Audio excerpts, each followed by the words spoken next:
First, he is the Oscar-winning director and the most successful documentary filmmaker in history. His latest is Sicko, appearing in his first live interview in 2.5 years, my friend Michael Moore. Michael.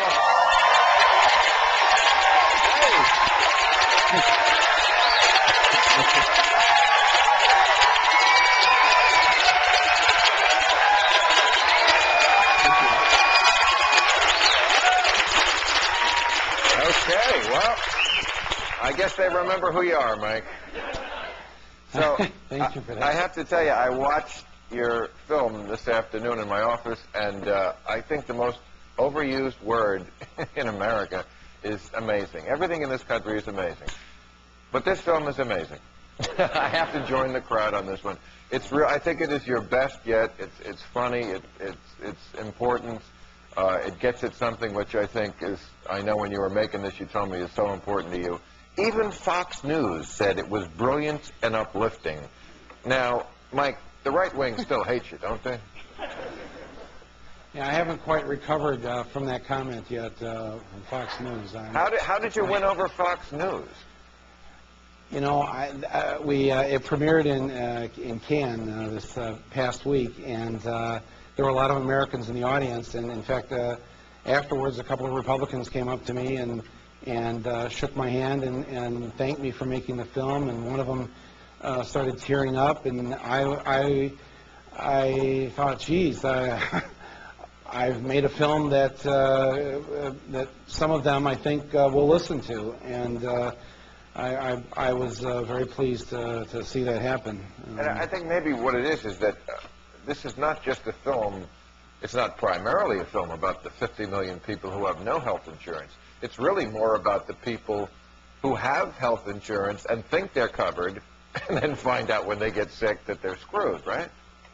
That's right. It's about how the health insurance industry essentially is running a racket.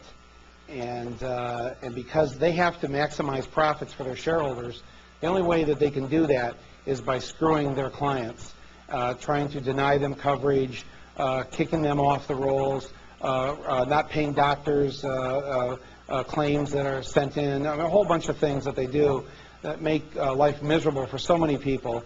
And between them and the pharmaceutical companies who are just ripping everybody off right and left, these two industries are essentially the vehicle in this film that I use to tell maybe a larger story about who we are as Americans and why are we the only Western industrialized country that doesn't have free universal health coverage. It's absolutely insane, I think.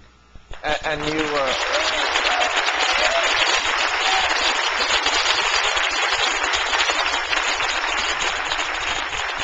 And I think the difference between this movie and Fahrenheit 9/11 is that, in a way, you could say Fahrenheit 9/11, you know, didn't do what it wanted to do because Bush got reelected. But I think this movie will rally people to this cause. I think this cause needs just this one thing to push it over the edge. And they say prophets sometimes aren't heard in their lifetime, but I think on this one you might be. Well, it's I know it's kind of a rough go for me. Basically, usually when I make a movie, I made one about General Motors about 17 years ago, and that film said that. But it took 17 years, and at the time, you know, people didn't listen and thought, how could you attack General Motors? They can do no wrong. And then, you know, I made Bowling for Columbine and tried to warn people about the easy access to guns and school shootings. Well, thank you for that. But here we just suffered through another tragic school shooting, and then of course Fahrenheit, where I went out on a limb and suggested that maybe we were sent to war for false reasons. And at the time, took a lot for that too, a lot of grief for that film. And so I'm hoping with this movie that maybe I can catch a break, and people will not just weep on me so quickly and say, you know, well, maybe we should at least listen to him this time. And I think just from the few screenings that we've had, I can tell that the audiences understand one basic thing, that illness and sickness doesn't know any kind of political stripe. This affects Democrats and Republicans, and we've got a huge greedy industry in this country, and there should be no room for greed when we're talking about people's health, and that has to be removed, and we've got to get rid of these profit-making insurance companies. I mean, I agree with all that, but it also has to be said that, at least in my view, the human body is pretty amazing. It doesn't get sick, usually for no reason. I mean, there's some genetic stuff that can get to you, but basically, people are sick in this country because they're poisoned. The environment is a poisoning factor, but also, we got to say, they poison themselves. They eat shit. Right. People eat shit, right. and that's, to my way of thinking, about 90% of why people are sick is because they eat shit. Right. Well, would you agree? That's right. Not 90%, but I would say that people who are certainly young, or young adults, or even middle-aged people, if they took better care of themselves, I mean, you're looking at somebody right now that, while I was making this film, actually, I said to myself, you know, this is kind of hypocritical. You're making a movie about health care, and you're not even taking care of your own health. You look a lot thinner. I thought that was Ben Affleck. Oh, man, poor Ben. No, but, well, what I did was I said, you know, I'm going to participate. And I mean, this isn't in the movie, but I guess you see it in the movie because I'm a little different, because I decided one way to beat the system is take care of yourself.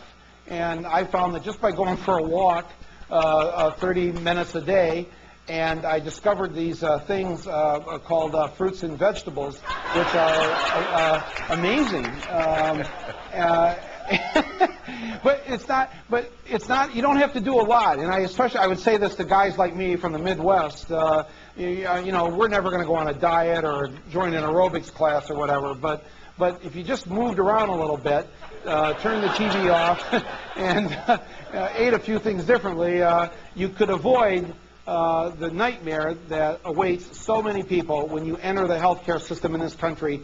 It's, I mean, as you pointed out a couple weeks ago, we're behind Costa Rica in healthcare. We're just ahead of Slovenia, and that should be an embarrassment to most Americans. All right. Final question.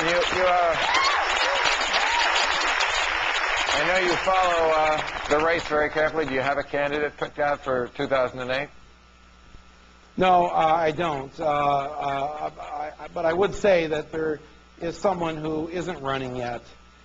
Someone who's been Mike, right I'm not going to do it. I'm sorry. I smoke too much dope. I could never get elected. I know. But thank you very much. And you also don't have a Tennessee accent. And I'm not referring I to Fred see what Thompson. you're saying. Al Gore. Well, we're going to talk about him. Yeah, I think I really hope he gets into this race because not only because he's been right about global warming, he's been right about the health care issues. He was right about the war in Iraq. Before it began, he was out there on the limb saying those things that the other candidates now are trying to catch up to. But I also think the country maybe would like perhaps a moment of redemption to right the wrong that happened 6 years ago. And I can't think of a better way. Michael, I know you had a lot of choices to do your first interview after 2.5 years. I really appreciate that you chose us. I think that makes quite a statement.